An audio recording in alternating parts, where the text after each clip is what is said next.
Queridos irmãos em Cristo, companheiros de doutrina e amigos do Grupo Espírita Irmão Gabriel.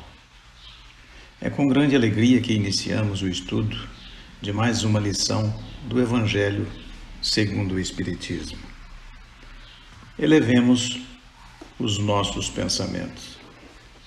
Permita-nos, Senhor, recebermos o auxílio de nossos irmãos, os bons espíritos, em especial dos nossos tutores e anjos guardiões, assim como dos mentores do Grupo Espírita Irmão Gabriel. Que sejamos merecedores da divina assistência, concedendo-nos a oportuna e necessária inspiração a conduzir-nos ao preciso entendimento do seu Evangelho, impulsionando-nos na marcha rumo à evolução moral e espiritual. A lição de hoje nos remete ao capítulo 16 do Evangelho segundo ao Espiritismo. Não se deve servir a Deus e a Mamon. Especificamente no item 14, referente ao desprendimento dos bens terrenos. Venho, meus irmãos, meus amigos, trazer-vos o meu auxílio para vos ajudar a caminhar corajosamente no caminho do aperfeiçoamento em que entrastes. Somos devedores uns dos outros, e somente com uma união sincera e fraternal entre os espíritos e os encarnados, a regeneração será possível. Vosso apego aos bens terrenos é um dos mais fortes entraves ao vosso progresso moral e espiritual. Por causa desse desejo pela posse, destruís as vossas faculdades afetivas, dirigindo-as para as coisas materiais. Sede sinceros. A riqueza traz a felicidade sem manchas? Quando vossos cofres estão cheios, não há sempre um vazio no coração? O autor desta mensagem foi Lacordaire, autor desta e de outras mensagens. Ele retornou do além-túmulo para emprestar à obra da codificação espírita uma inestimável e talentosa contribuição. Lacordaire foi francês nessa encarnação, nasceu em 1802, desencarnou em 1861. Ele foi padre, jornalista, educador e também político. No Evangelho segundo o Espiritismo, ele ditou 3 mensagens, isso no ano de 1863. Ele nos brindou com a primeira mensagem, o bem e o mal sofrer, que é do capítulo 5, no item 18 do Evangelho. Nos trouxe também o orgulho e a humildade, no capítulo 7, no item 11. E este, o qual trataremos hoje, que é o desprendimento dos bens terrenos, no capítulo 16, no item 14. Ele nos adverte que somos inicialmente devedores uns dos outros. Então o fato de dever é recíproco. Nós devemos uns aos outros, sempre, necessariamente. E somente uma união sincera e fraternal, não é uma união qualquer, ela haverá de ser sincera e fraternal entre os espíritos e os encarnados. É que essa regeneração será possível. Então, uma recomendação sábia e que faz muito sentido para nós espíritas, nos recomendando que há de haver uma harmonia entre a pátria espiritual e nós, temporariamente encarnados. Isso, inclusive, nos fortalece a nossa fé. Nosso apego aos bens terrenos é um dos mais fortes entraves ao nosso progresso moral e espiritual. E isso é muito bem dito e explicado pelo Evangelho. Inicialmente, o que é, na verdade, um apego? O apego é algo indesejável, porque trata-se de uma dedicação constante e principalmente excessiva a algo. Nada deve ser excessivo. E quando a gente obstinadamente se dedica desta forma para a obtenção de algo, isso revela, de certa maneira, um apego. E isso acaba se transformando num poderoso entrave que é simbolizado pelos obstáculos que nós enfrentamos, pelos embaraços, pelos impedimentos que nós colhemos na vida. Então, esse apego aos bens terrenos, eles acabam impedindo, nos embaraçando, se transformando em obstáculo para a nossa evolução espiritual. Isso é o que há de mais grave.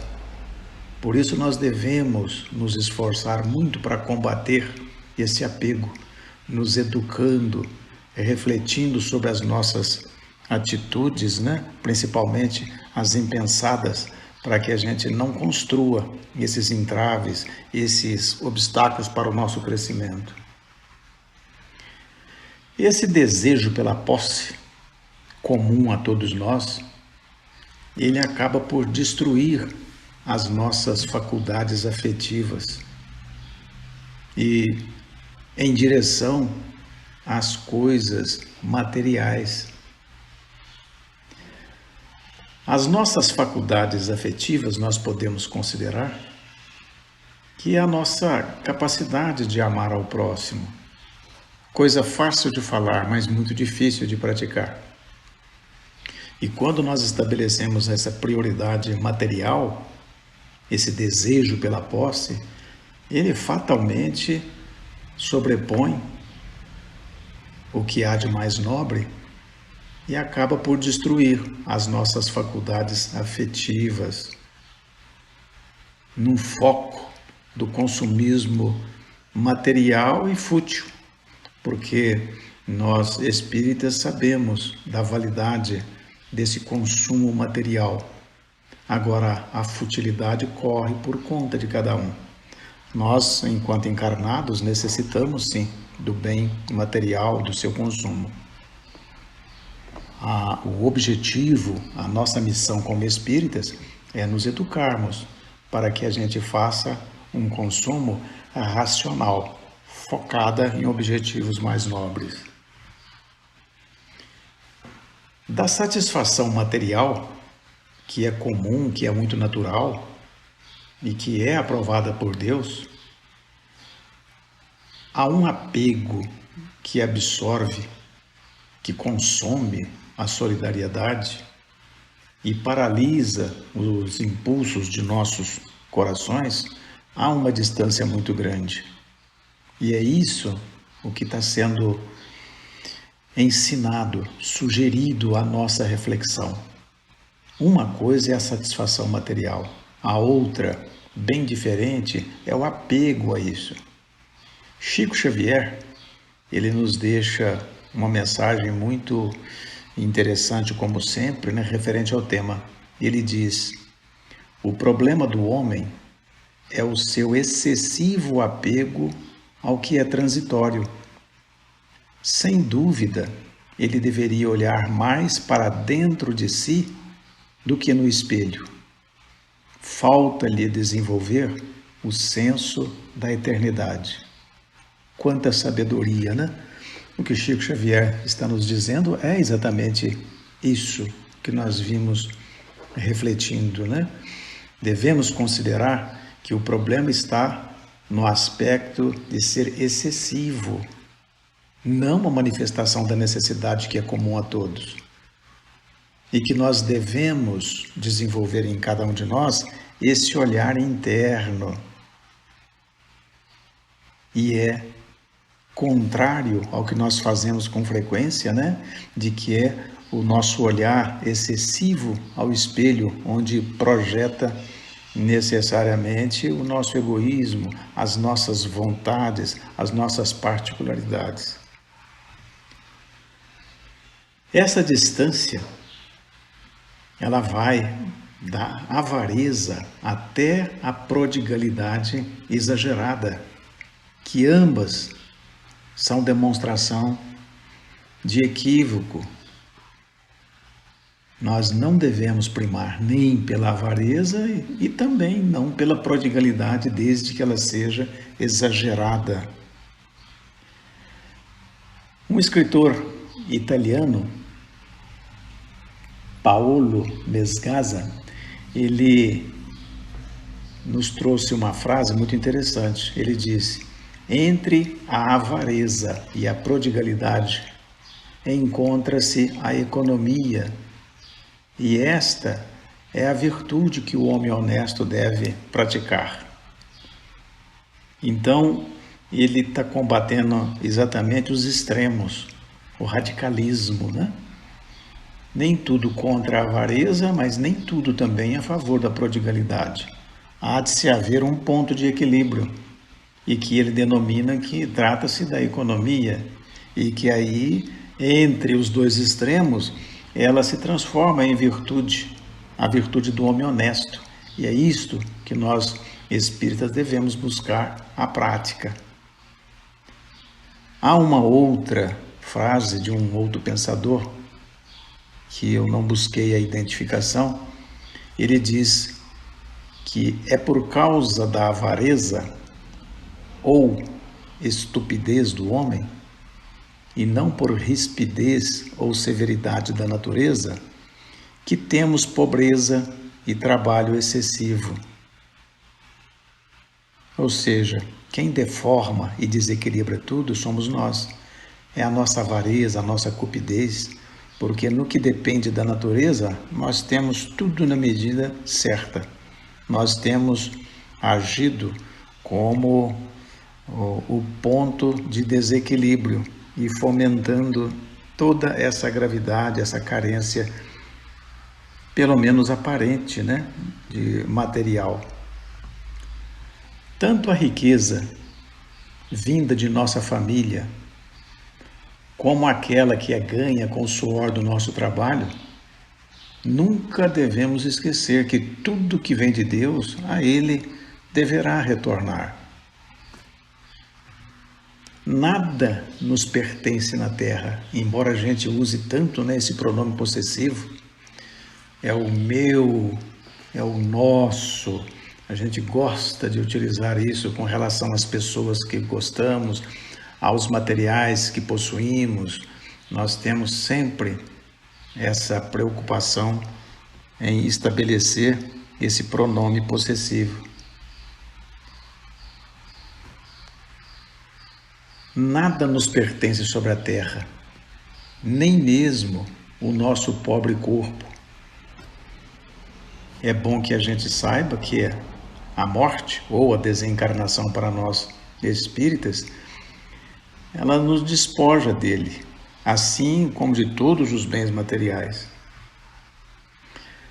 Há um conto histórico atribuído a Alexandre Magno, quando a breve morte, ele convocou os seus generais e relatou os seus 3 últimos desejos.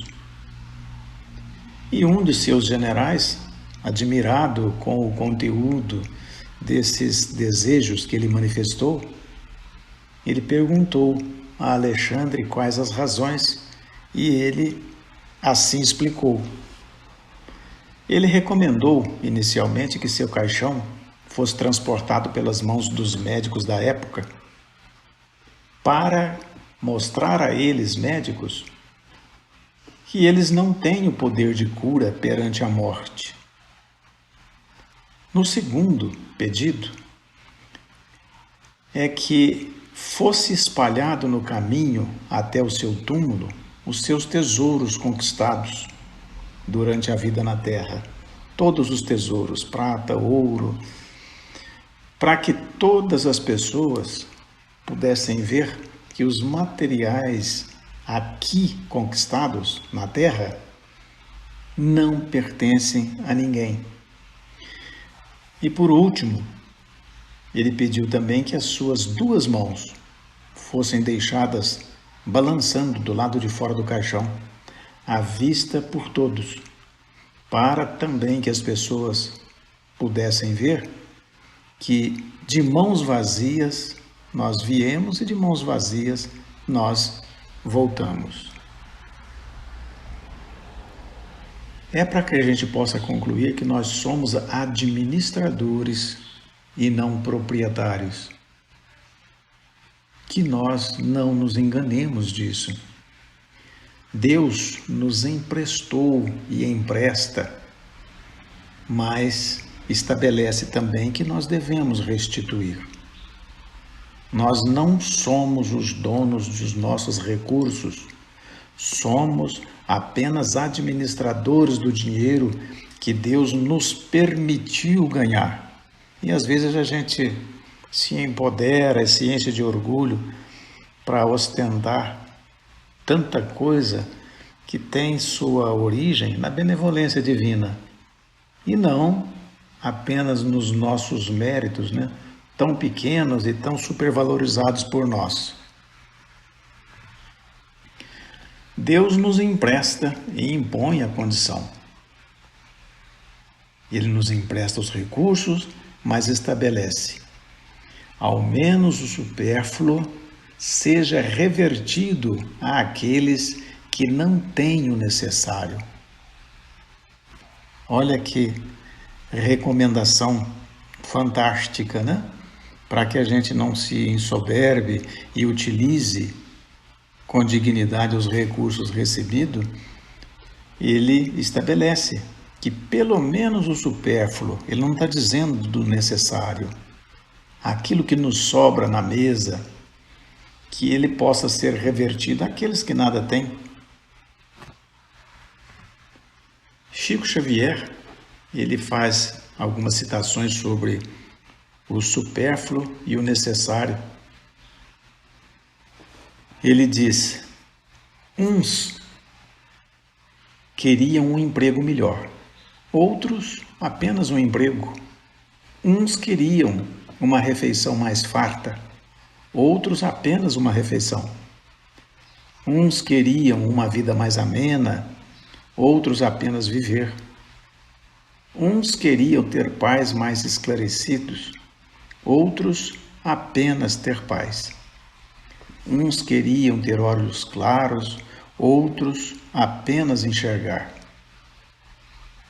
Uns queriam ter voz bonita, outros apenas falar. Uns queriam o silêncio, outros ouvir.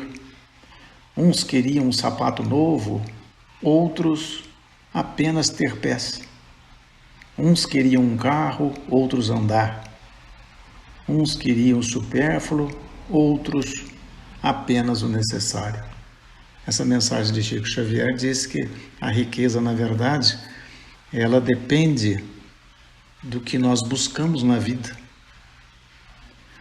O bem que Deus nos confiou excita em nossos corações de espíritos encarnados uma cobiça que o Evangelho chama de ardente e desvairada. Ela nos causa assim essa ardência, essa loucura, né? Extrapolada dessa cobiça, a gente quer tudo, né? A cobiça, ela envenenou a alma do homem, segundo Charles Chaplin.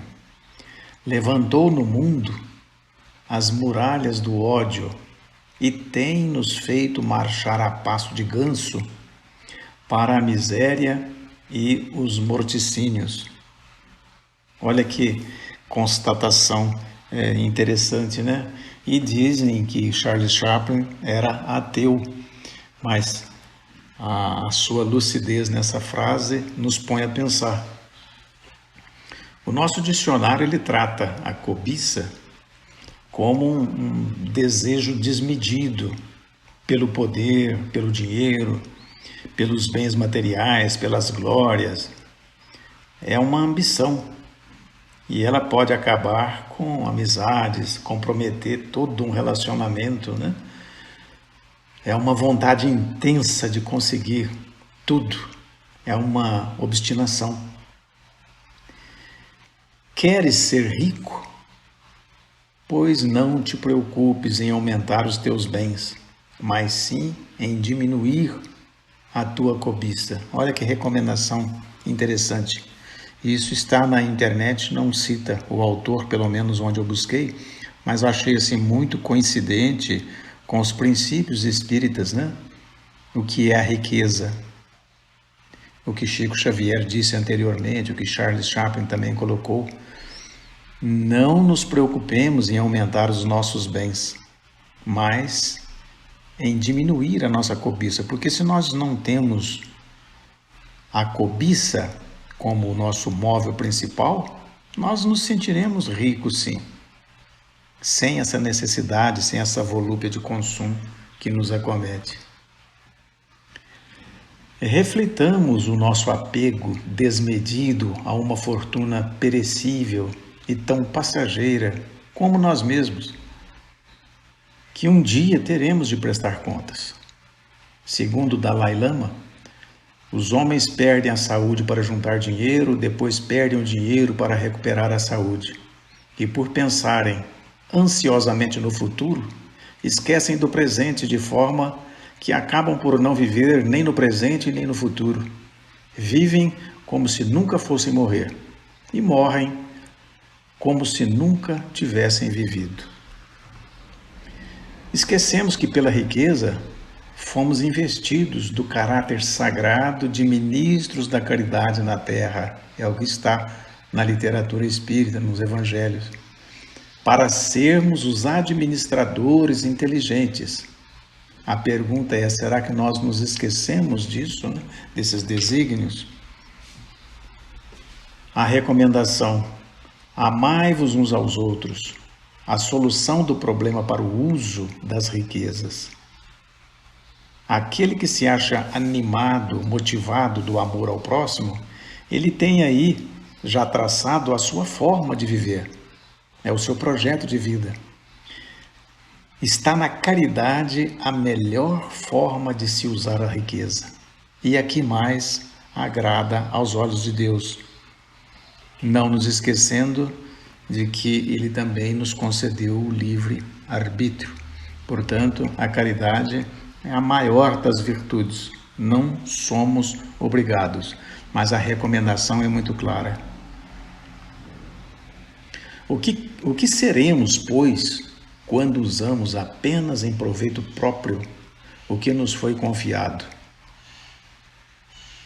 Nós seremos traidores da confiança de Deus, porque nós recebemos esses atributos para sermos os administradores, mas nós nos convertemos em administradores infiéis quando nós legislamos, nós trabalhamos em causa própria, em detrimento do nosso próximo. Qual será o resultado desse esquecimento voluntário dos nossos deveres? O Evangelho seguramente afirma que é a morte, inflexível, implacável, como nós a conhecemos. Ela vai levantar o véu sobre o qual nós nos escondemos e irá nos forçar a prestar contas ao amigo que nos favoreceu e que nesse momento ele se apresenta à nossa consciência como juízes implacáveis. Em vão procuramos na terra nos iludir, colorindo, chamando, de virtude o que na maioria das vezes não passa de egoísmo. O que às vezes nós costumamos chamar de economia, chamar de prudência, na verdade não passa de ambição e de avareza. Muitas das vezes também o que nós chamamos de generosidade não passa de prodigalidade em proveito próprio. Então, é preciso que a gente reflita e seja sincero nessas nossas manifestações, esses impulsos de caridade que às vezes nós temos, né? Porque a prodigalidade é um vício e às vezes nós distorcemos os conceitos de economia e prudência, nós convertemos isso em ambição, em avareza. Um pai de família, por exemplo, ao deixar de fazer caridade, ele irá economizar e provavelmente irá juntar alguns recursos, alegando talvez aí ser em provimento aos filhos o máximo de bens possível, evitando-lhes talvez a miséria no futuro.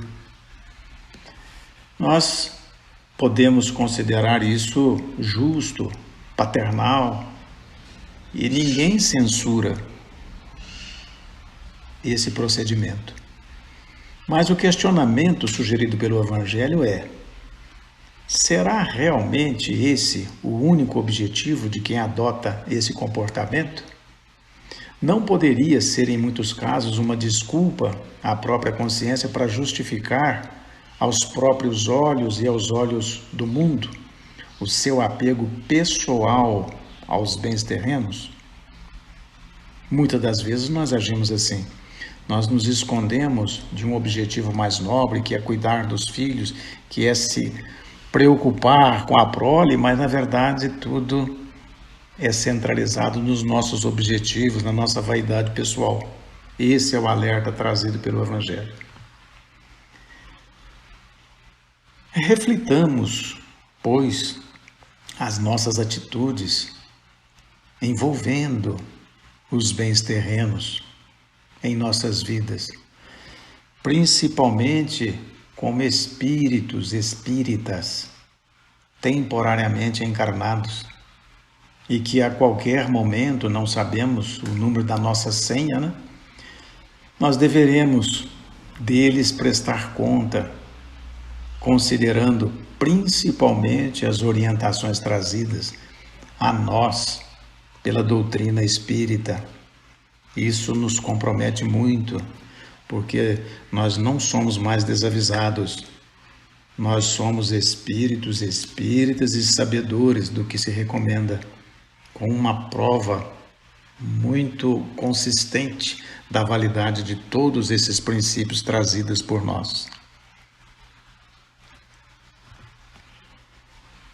Elevemos os nossos pensamentos. Agradecemos à espiritualidade superior pelo acolhimento concedido a cada um de nós, viabilizando-nos as reflexões desse estudo.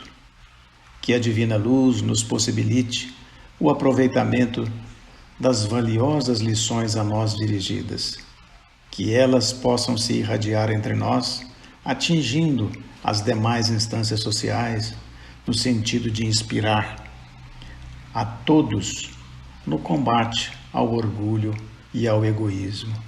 Que assim seja.